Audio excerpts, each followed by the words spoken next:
আসসালামু আলাইকুম। আমজাদ এগ্রোর পক্ষ থেকে সকলকে শুভেচ্ছা ও অভিনন্দন। আশা করছি আপনারা সকলেই ভালো আছেন। আমজাদ এগ্রোর পক্ষ থেকে আমরা কিন্তু একটি চমকপ্রদ বিষয় নিয়ে আপনাদের সামনে হাজির হয়েছি। Cocoa fibre. এই কোকো ফাইবার যারা কিন্তু ছাদ বাগান করেন সেক্ষেত্রে কিন্তু কোকো ফাইবার ছাদের যে গাছগুলো আছে গাছের গোড়ায় দিলে কিন্তু কখনো আগাছা জন্মাবে না এবং এই কোকো ফাইবার কিন্তু গাছের গোড়ায় পানি ধারণ করতে সহযোগিতা করে, যা কিন্তু গাছের শিকড়ের জন্য যথেষ্ট উপকারী। এবং এই কোকো ফাইবার দিয়ে তৈরিকৃত যে ব্যাগগুলো আছে এই ব্যাগগুলোতে কিন্তু আমরা ছোট ছোট সবজি চাষ করতে পারি এবং দেখা যায় যে সেখানে পুদিনা পাতা, ধনিয়া পাতা এবং টমেটো যেটা আমরা কিন্তু সুন্দরভাবে চাষ করতে পারি।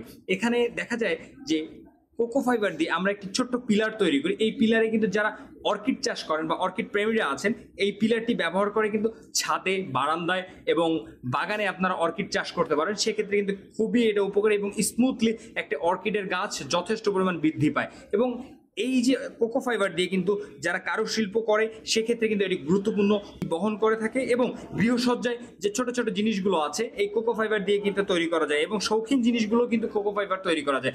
কারো যদি এই কোকো ফাইবার প্রয়োজন হয় সেক্ষেত্রে স্ক্রিনে দেওয়া আমাদের নাম্বার আছে, আমাদের সঙ্গে যোগাযোগ করুন। আমরা হোলসেল এবং খুচরো বিক্রয় করে থাকি। ধন্যবাদ সবাইকে।